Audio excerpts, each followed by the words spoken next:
At purihin ang Diyos sa buhay. Sa umagang ito na muli ay makapaglingkod sa dakilang pangalan ng Panginoong Hesus. At doon sa aking pamilya na nakikinig sa ngayon, sa inyo lahat diyan, sa Pilipinas, at sa aking mga kapatid na sa kanya-kanyang tahanan. Papasalamat ako, Panginoon, sa binibigyan niyo kami ng oras sa panahon upang kami turuan. Ibababa ko, Panginoon, mga sarili upang yung dakilang pangalan ay maitaas. Sa araw na ito at sa umaga ito, Diyos, hayaan nyo na malayang makakilos ang banal na Espiritu sa pagitan ng mga nagtitipon sa umaga ito, Diyos. Ang walang ibang itinatas kung dakilang pangalan ng Panginoon Kristo. Ito po ang ating dalangin na may pasalamat sa pangalan ng Panginoon Jesus at sa patnubay gabay ng Espiritu Santo. Amen. Ang ating tatalakayin sa umagang ito ay ang tungkol sa mga balakid sa paglago ng isang mananampalataya. Ang paglago ng bawat mananampalataya ay nababatay sa tamang pakikipagrelasyon sa Diyos. Ngunit mayroong tatlong kadahilanan na magkakaiba na kaaway ng bawat mananampalataya. At ang tatlong ito na mahalaga na dapat na maintindihan, maunawaan upang makapagbantay, mabantayan at atin din mapaglabanan. Hindi sa ganang atin bagkus sa kalakasan na mula sa Diyos sa pamamagitan ng Espiritu Santo. Ang unang-unang balakid sa paglago ng bawat mananampalataya ay narito. Ating papakinggan mabuti upang ating maunawaan. Sa aklat ni Pedro, unang Pedro 5:8, ang unang balakid ay ang diablo. Tayo ay binigyan ng babala ng Diyos kung paano ang diablo lumalakad at paikot-ikot kumaali-aligid upang naghahanap ng kanyang masisilat. At ito'y binigyan ng linaw ni Pedro. Ang sabi ni Pedro sa 5:8, be self-controlled and alert. Your enemy, the devil, prowls around like a roaring lion, looking for someone to devour. Itong sinabi nito ni Pedro, maraming mga mananampalatay na hindi lubos na naiintindihan sapagkat tulad ng ilustrasyon na pinakita ni Pedro na ang diablo ay kalintulad ng isang leon. Hinahanap niya ang isang tao o mananampalataya na kung saan siya ay mahina, bata, ito ang kanyang hinahanap, nahihiwalay at hindi nagagawang bantayan ang kanyang sarili. Ito ang target o kaya ito ang punteriya ng diablo. Kaya't ang sabi dito ni Pedro, humanda kayo at magbantay. Dalawang utos ni Pedro sa mga mananampalatay na dapat tayong maging handa at lagi nagbabantay. Saan? Sa diablo na kaaway natin, na ito ay umaatungal habang siya ay naghahanap ng kanyang masisila. Maging ang ating Panginoon, binigyan din tayo ng babala. Kung ang diablo, ang kanyang agenda ay wasakin tayo, hindi lamang tayo saktan, bagkus lubusan tayong wasakin. Kaya't ang ating Panginoong Hesus ay nagbigay ng malinaw na ilustrasyon at malinaw na kapahayagan ng sabi niya nung siya narito, ang diablo ay naparito. Una, para magnakaw, pumatay, at mangwasak. Ngunit nasabi ng Panginoon, ako'y naparito na upang magkaroon kayo ng buhay. At ang buhay nito ay tunay na masagana. Kung ganoon, kung ito ang sinabi nito ng ating Panginoon, meron pala tayo na dapat na magagamit na salita ng Diyos upang ating mapaglabanan. Kaya tinatawag dito, the antidote of every scheme of our enemy ay nasa Panginoon din ang siyang nagsasabi.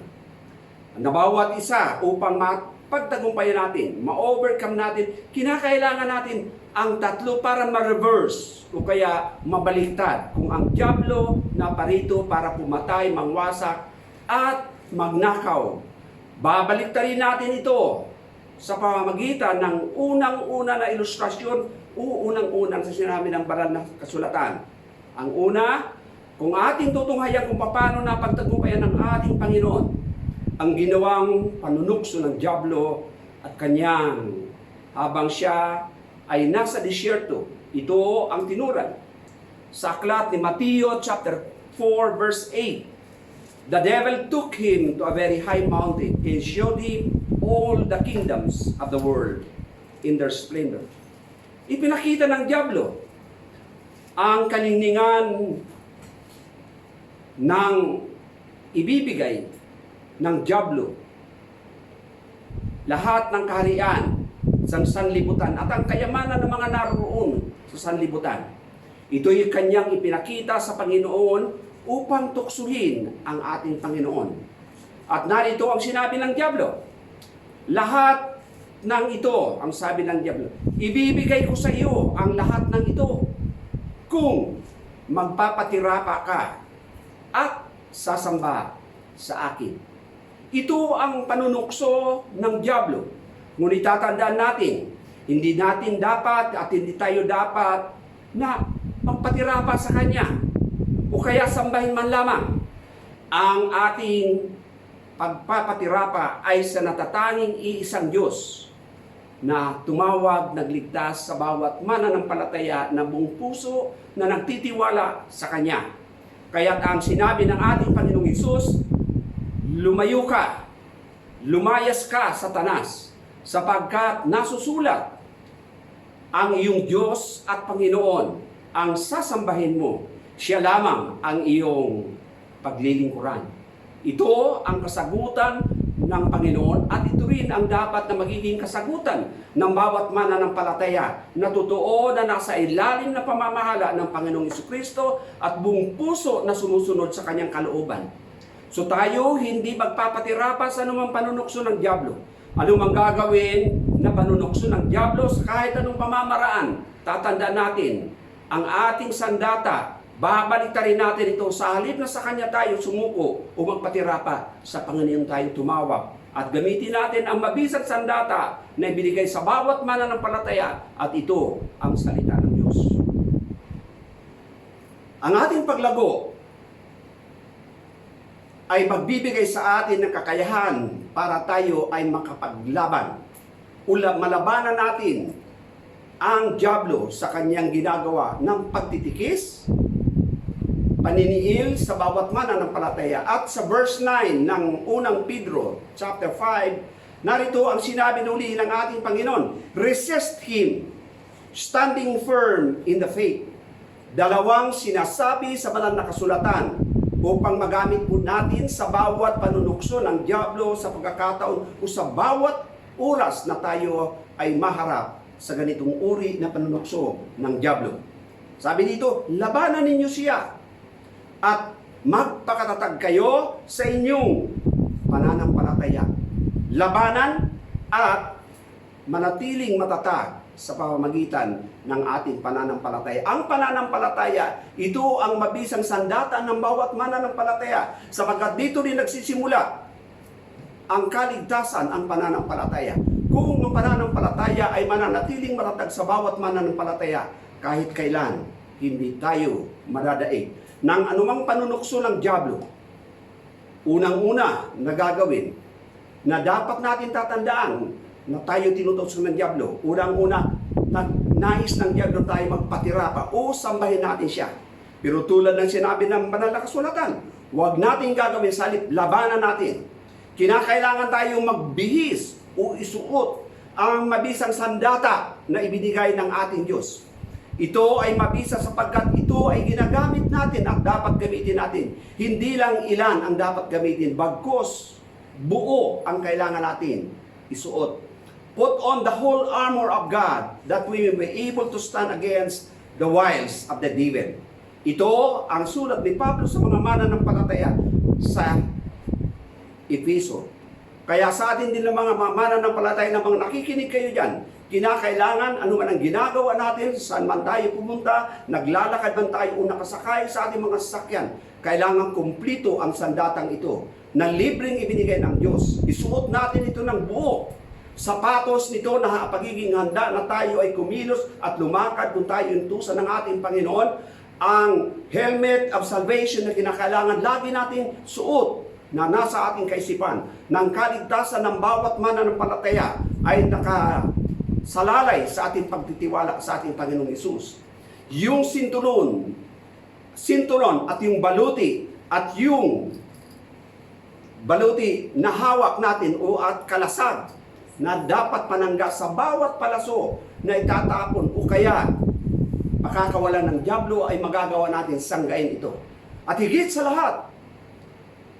lahat na dapat natin, kung suot na natin ng buo ang mabisang sandata ito na galing sa Diyos, ayon doon sa banal na kasulatan na sinasabi sa aklat ng Hebro na dapat buo ang ating pagtitiwala sa Diyos. Ang sabi niya noon sa Hebro, without faith, we cannot please. It is impossible to please God. Ang sino mang lalapit sa Diyos, kinakailangan na mayroong isang uri ng pananampalataya sapagkat imposible na malugod ang Diyos kung wala tayong pananampalataya na tayo lalapit sa Kanya. Sabi niya nga na He is the rewarder of those who diligently seek Him. Doon sa mga totoo naghahanap sa Kanya, Siya ay nagbibigay ng reward.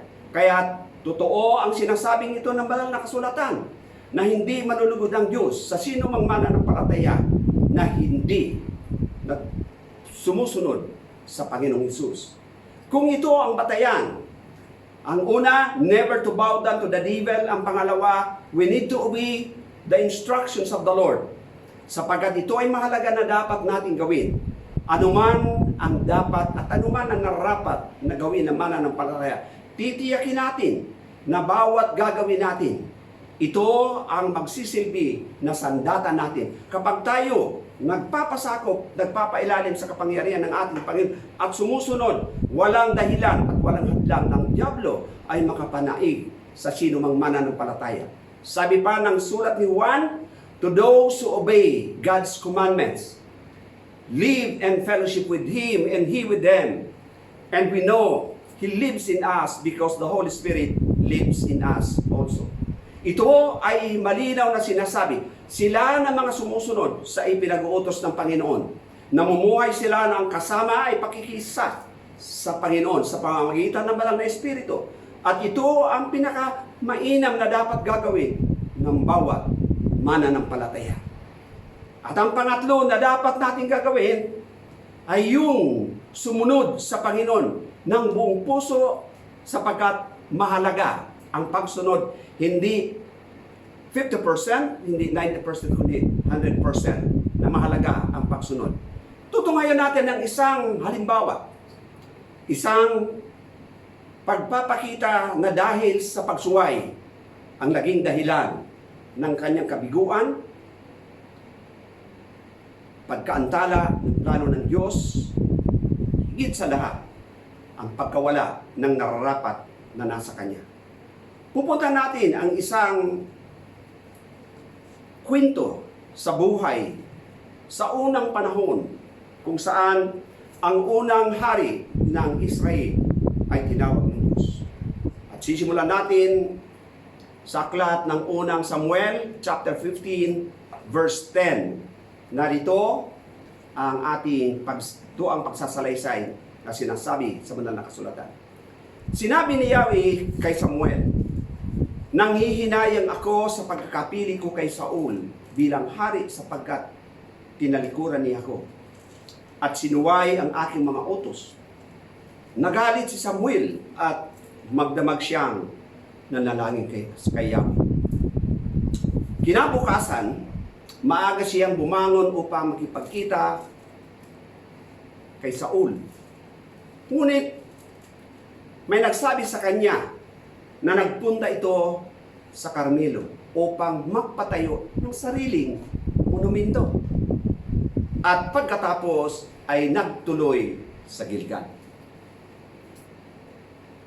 Verse 13. Sumunod siya roon at nang makita siya ni Saul, binati siya. pagpalain ka ni Yahweh.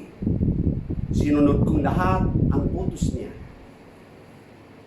Itinanong ni Samuel, ano itong naririnig kong iyakan ng mga tupa at unga ng mga baka? Sumagot si Saul, kinuha iyan ng mga tauhan ko sa Amalek. Kinuha nila ang pinakamainam na tupa at baka upang ihandog kay Yahweh.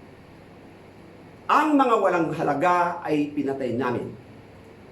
Sinabi ni Samuel, tumigil ka. Ito ang pagsalangsang, ito ang sinabi ni Samuel pagsaway kay Saul. Sabi ni Samuel, tumigil ka. Pakinggan mo ang sinabi sa akin ni Yahweh kagabi. Ano iyon? Tanong ni Saul. Sinabi ni Samuel noong una, napakaliit pa ng tingin mo sa iyong sarili. Ngunit ikaw ang namumuno sa Israel. Sapagkat pinili ka ni Yahweh at binuhusan ng langis upang maging hari. At sinugo ka ng Panginoon sa isang paglalakbay o misyon. At sinabi, ikaw ay yumaon at iyong lubos na lipulin ang mga makasalanang Amalasita. At labanan mo sila hanggang sa sila'y malipod. Bakit mo sinuway ang utos ni Yahweh? Pangalawa, bakit mo pinag-imbutan ang mga ito? Pangatlo, hindi mo ba alam na ang ginawa mo'y malaking kasalanan kay Yahweh? Sumagot si Saul, sinunod ko si Yahweh. Pumunta ako sa pinapuntahan niya sa akin. Binihag ko si Agag na hari ng Amalek at nilipol ang mga Amalekita. Verse 21, ngunit pinili ng mga tao ang pinakamainam sa mga tupa at baka at hindi namin pinatay kasama ng iba. Sa halip ay iniuwi namin sa Gilgal upang ihandog kay Yahweh. Ganito na lang muna tayo at ating pong nanamnamin kung paano ang natatangi na unang-una na hari na hinirang ng Diyos, pinili, ay sumuway sa Diyos na naging dahilan na mawala sa kanya ang pagiging hari. Ang utos kay Saul sa kanyang pupuntahan na misyon, lahat ng mga naroon ay kailangan patayin. Walang ititira, bata, matanda, lahat ng uri ng hayop kailangan patayin sapagkat umabot na sa sukdulan ang kasalanang nagawa ng mga Amalekita. At dahil dito, ang sabi ng Diyos, kailangan lubusin na lipulin ang lahat ng mga naroon, walang ititira. Ngunit, ang ginawa ni Saul, hindi niya sinunod ang ipinag-utos ng Panginoon. At uulitin ko ang tanong ni Samuel, bakit mo sinuway ang utos ni Yahweh? Pangalawang tanong, bakit mo pinag-imbutan ang mga dalawang bagay na labis na pumukaw sa mata ni Saul? Una, sinuway. Pangalawa, pinag-imbutan o pinag-interesan yung mga bagay na hindi dapat pag-interesan ni Saul sapagkat nakalaan yun para wasakin o sunugin. At ang sabi, at dahil doon sa kanyang ginawa, hindi ba alam ang iyong ginawa ay malaking kasalanan kay Yahweh? Malaking kasalanan. Bagamat ang kanyang katwiran, kaya isinaisan tabi ang mga nakuha na mga hayop o baka, tupa, sapagkat nais ni Saul na ihandog kay Yahweh. Ngunit ang sabi ng Diyos at ang sabi ni Samuel sa kanya, akala mo ba'y higit na magugustuhan ni Yahweh ang handog at hain kaysa ang pagsunod mo sa Kanya? Mas mabuti ang pagsunod kay Yahweh kaysa paghahandog at sa hain taba ng tupa. Ito ang sinabi ni Samuel sapagkat napakalinaw na sabi niya, does the Lord delight in burnt offerings and sacrifices as much as obeying the voice of the Lord? To obey is better than sacrifice. To heed is better than the fat of rams. Narito ang isang napakahalaga na sinabi ng banal na kasulatan. At dito rin na dapat na maging maingat ang bawat mananampalataya sapagkat ang sinutukoy dito ng Diyos is not about partial obedience, but it is 100% obedience. Dahil sa pagsuway ni Saul, ito ay isang naging dahilan kung bakit naalis sa kanya ang pagiging hari ng Israel. Itong pinakamainam, pinagkatiwalaan si Saul ng Diyos para maging tagapanguna, maging hari ng Israel. Ngunit dahil sa kanyang pagsuway, ang naging dahilan, ang pagsuway sa kanya ay kasinsama ng pagkukulang. At ang katigasan ng ulo'y tulad ng pagsamba sa Diyos-Diyusan. Sapagkat itinakwil mo ang salita ni Yahweh, itinatakwil ka rin niya bilang hari. Ito ang judgment ng Diyos dahil sa pagsuway.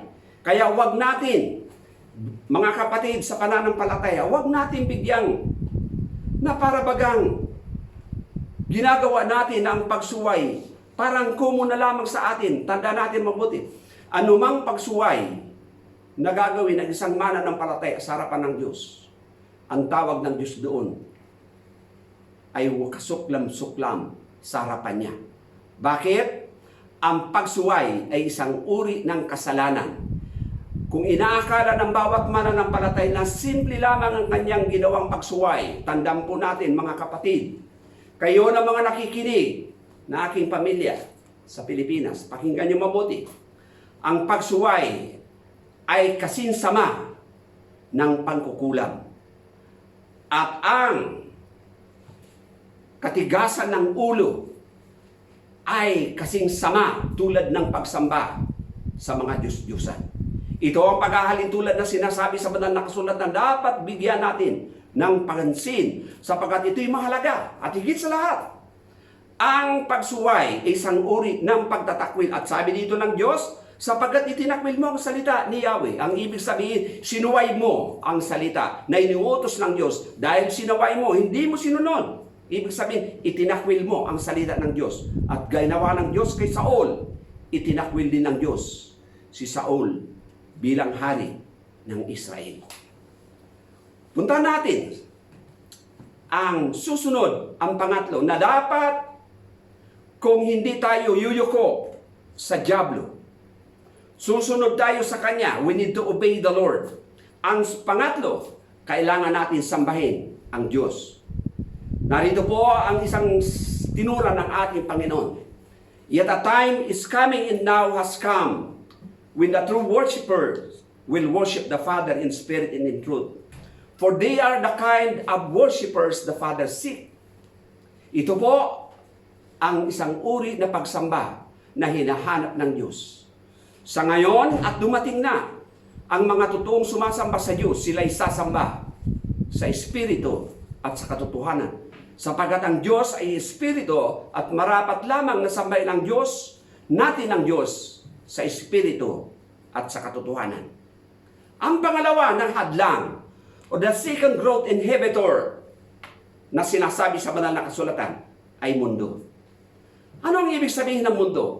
The world refers to the world system,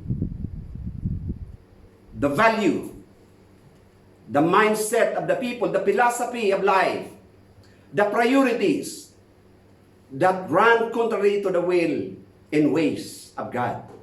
Ito po ang ibig sabihin ng mundo.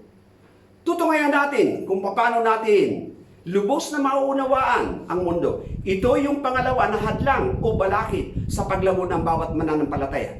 Kanina nakita natin ang tatlong bahagi na maaari nating ma-reverse kung ang ginagawa ng dyablo sa isang mananampalataya na nais niya tayong mapailalim sa kanyang kapangyarihan. Bitinuruan tayo ng Diyos na dapat natin gawin. Huwag tayo magpapatirapat sa Kanya. Sa halip sa Diyos tayo sasamba.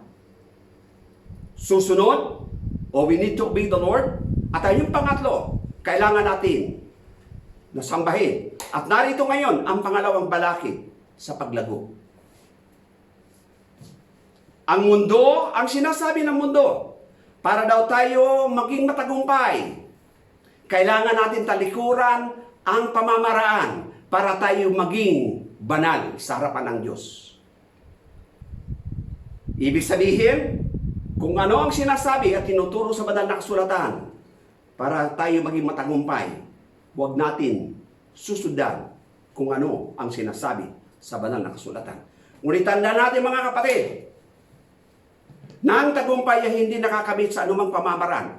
Ang tagumpay ay nakakamit sa pamamagitan ng kapangyarihan ng Espiritu Santo. Ito po ang sinasabi sa Zechariah chapter 4 verse 6. Na ang tagumpay ay hindi makakamit sa kalakasan, sapagkat ang tagumpay ay makakamtan at mararanasan sa pamamagitan ng Espiritu ng Diyos na nasa bawat mananampalataya. At tandaan po natin mabuti, kung ang mundo ang pinakahadlang, balakid sa paglago ng bawat mananampalataya, kung tinuturo sa mundo, huwag natin tutularan ang mundo. Narito ang malinaw na sinabi ni Santiago. Sabi ni Santiago, adulterers and adulteresses. Do you not know that the friendship with the world is enmity with God? Whoever therefore wants to be a friend of the world makes himself an enemy of God. Ito po ay isang babala ni Santiago sa bawat manan. Sino man nagnanais na maging kaibigan ng mundo, siya ay magiging kaaway ng Diyos. At sino man na nagnanais na gustong maging kaibigan ng mundo, ginagawa niya sa kanyang sarili para maging kaaway ng Diyos. Tandaan po natin mga kapatid, tandaan nyo, aking mga apo kayo nakikinig ngayon. Kayo na nariyan sa Pilipinas. Kayo na mga nakikinig sa buong mundo. Tandaan po nitong mabuti. Itong malinaw na sinasabi ni Santiago na kayo, adulterers. Bakit tinawag na adulterers? Sapagkat pabago-bago ang Diyos na dapat sambahin, hindi sinasamba. Kung sino-sino ang pinagtutuunan ng ating paningin, ang puso natin nakatuon doon sa mga bagay na labis na kinamunguyan ng Diyos. Kaya ang tawag ng Diyos doon sa mga pabago-bagong kaisipan, kung ano-ano ang kanilang pinagkakabalahan. Ang tawag ng Diyos doon, adulterers and adulteresses. The friendship with the world is enmity with God. Whoever therefore wants to be the friend of the world makes himself an enemy of God. This is what Jesus our Lord said.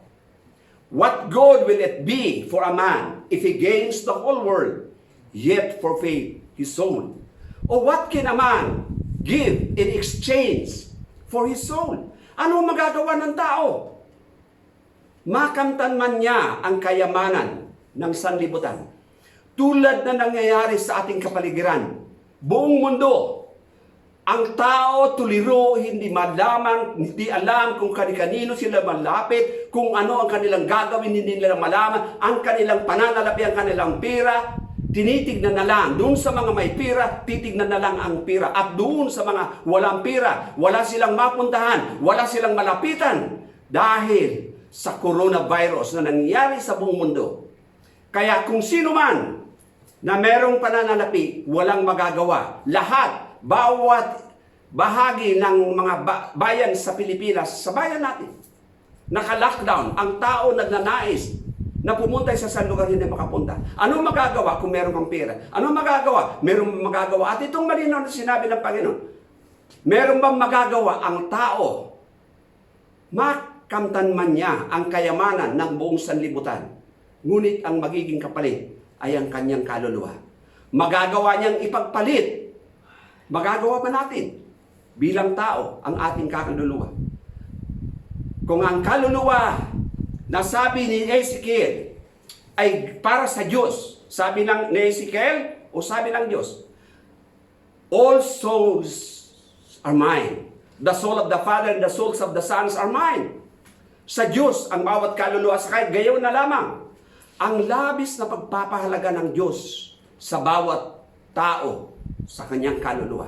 Sapagkat ito ay labis-labis na pinahahalagaan ng Diyos.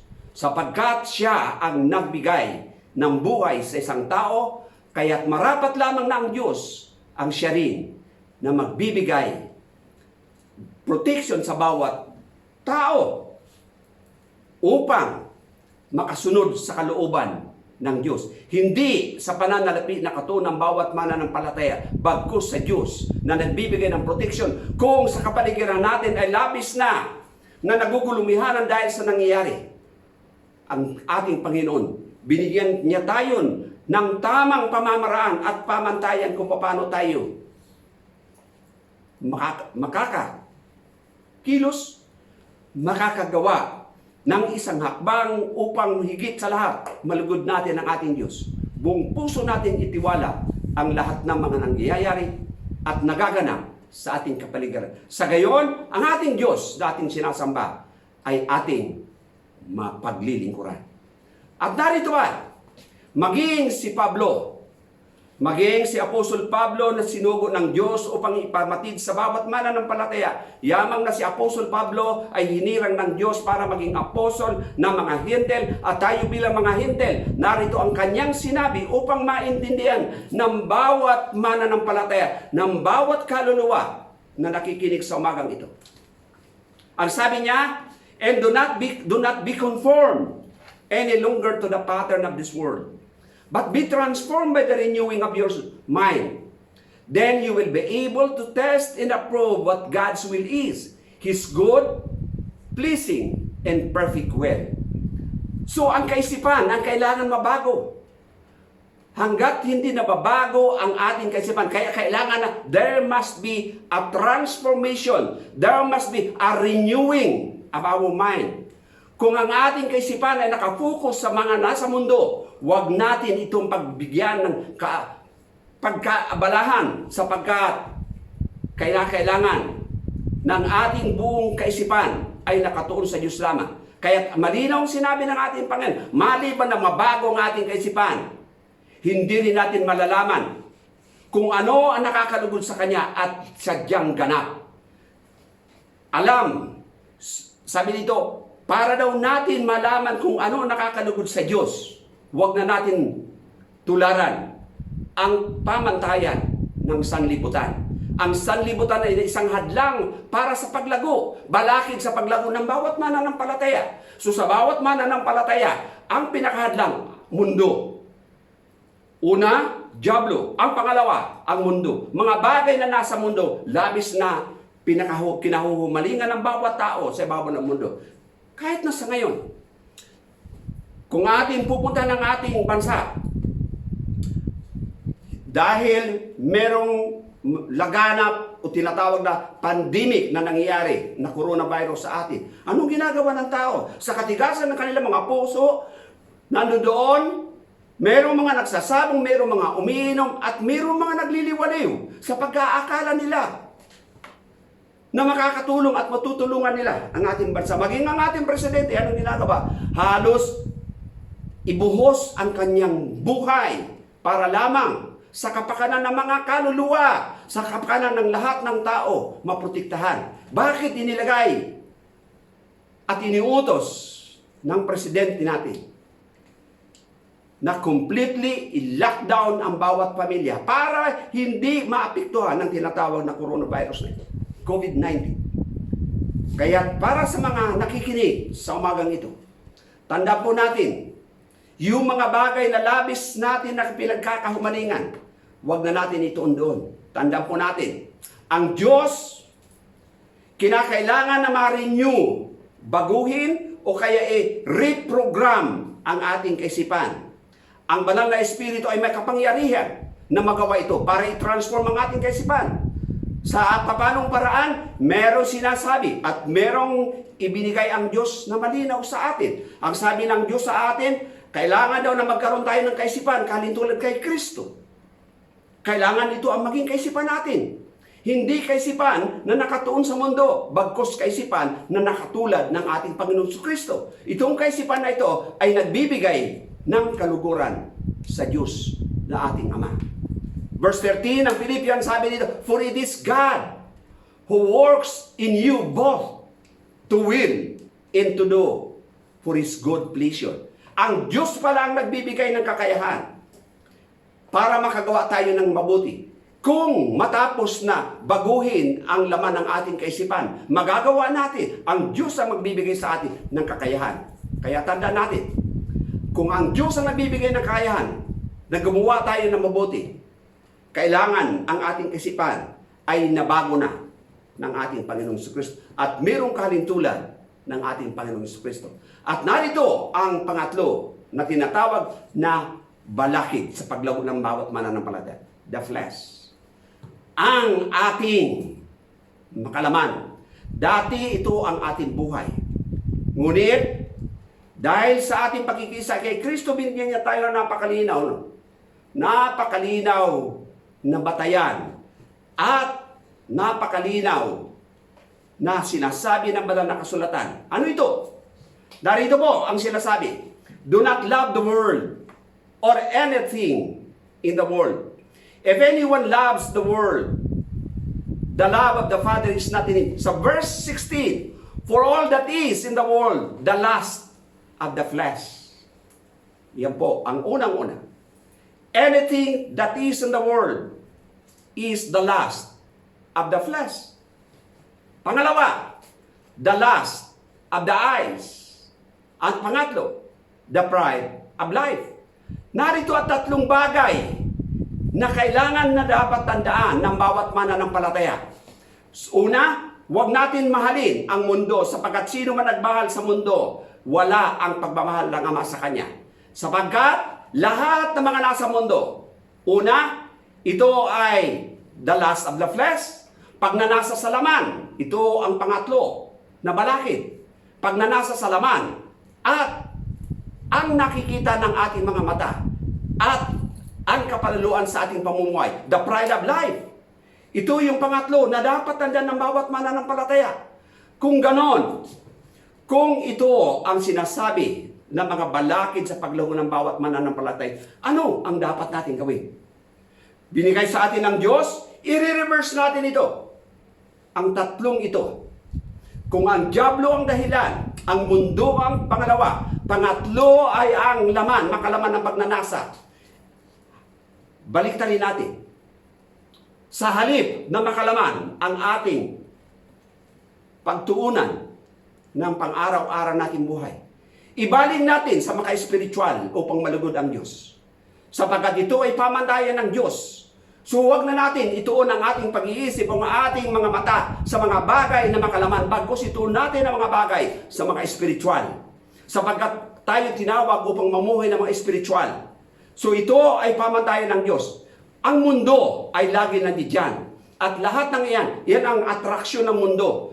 Bawat nakikita natin, siyang nag-a-attract sa bawat mananampalataya. Kayo na mga nakikinig, ang mata ang laging simula.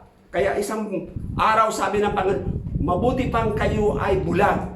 Disin sana hindi kayo nagkasala. Bakit? Sa pamamagitan ng mga nakikita, ito ang nagiging dalang papasok sa puso at magiging dahilan para isang tao ay magkasala. Ulitin ko po, bilang pagtatapos sa umagang ito, sa sinasabi ng Diyos. Balakid na tinuran at sinabi sa banal na kasulatan. Ang pangunahin, ang diablo. Ngunit malinaw ang sabi ni Pedro, na ang diablo ay kalintulad ay leon, umaali-aligid. Nag-iintay ng tamang pagkakataon para sila. Anong gagawin?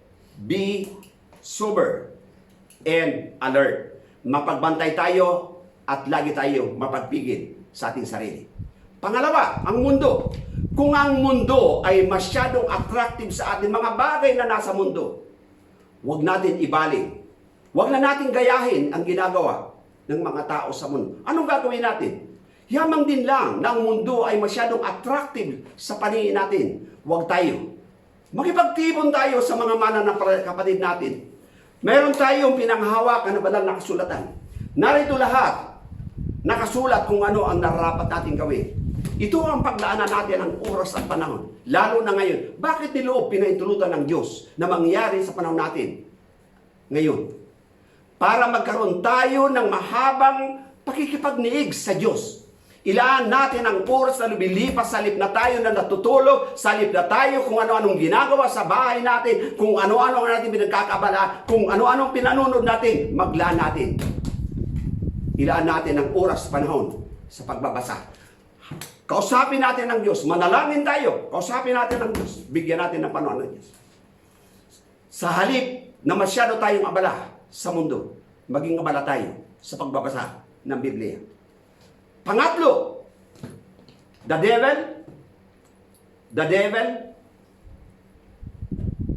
world in the flesh. Kung ang laman, masyado kang tulad ng ating mga kababayan. Dahil Dahil matagal na sila sa bahay.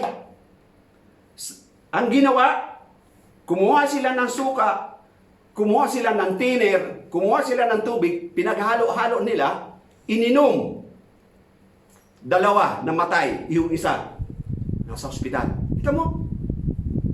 Gumawa sila ng kanilang gustong maiinom, ganon katindi ang pagnanasa. Sa hangarin nila na malagyan ng bagay o makainom. Ano nangyari? Doon sa tatlo. Namatay yung dalawa. Hindi na umabot sa ospital. At yung isa, nasa ICU sa Maynila. Ganon ang ginawa. So ito ay bilang paalala doon sa mga hindi mananampalataya, doon sa mga nakikinig na wala pang relasyon sa Diyos. Bigyan natin ang panahong ito. Ilaan natin sa Diyos. Kaya kung kayo na mga nariyan, sino man nakikinig na hindi mananampalataya, simple lang. Ang Diyos ay lagi nananawagan para sa inyo. Mahal kayo ng Diyos, mahal tayo ng Diyos. Gawin natin ang pinagagawa ng Diyos. Sabi ng Diyos, do your part and I will fulfill my promise. Ito ang sinabi ng Diyos. Sabi niya, remain in me and I will remain in you. Ask whatever you wish and it shall be given to you as well. So yun ang sinasabi ng Diyos. Gawin mo ang pinagagawa ng Diyos at gagawin ng Diyos ang pangako niya. Lahat ng hihilingin natin sa Diyos na ayon sa Kanya, bibigyan ng Diyos. Tayo muli ay yumukot magpasalamat sa Diyos. Father, we just thank you. I thank you, Lord, ng salita niyo. Tumimon nawa sa puso ng aking mga anak, ng aking mga apo, ng aking mga kapatid sa pananampalataya, anak spiritually, kayo na mga nakikinig spiritually. Lahat kayo na nariyan, sa aking asawa, kayo na mga nariyan, sa aking mga kapatid na nakikinig sa umagang ito. Pakinggan niyo mabuti. Ulitin niyo na pakinggan ito para mangusap ang Diyos. Kaya Panginoon, sila na mga nakikinig, nanonood sa umagang ito. Hipuin niyo kanilang mga puso. Dalangin ko, Diyos, na kayo ang kanilang hanapin sa oras pong ito na ang buong mundo ay nagugulumihanan kung anong nangyayari. Isa ang solusyon, O Diyos. Kayo. Ang mundo ay walang magawa, pero kayo mayroong magagawa. Kaya salamat, Panginoon, sa umagang ito, ang bawat nakikinig, pagpalain kayo ng Diyos at bawat nanonood, sumayin niyo nawa ang kapayapaan, kagalakan, at higit sa lahat, ang katagumpayan na may pasalamat sa pangalan ng Panginoong Hesus. Amen. God bless you all.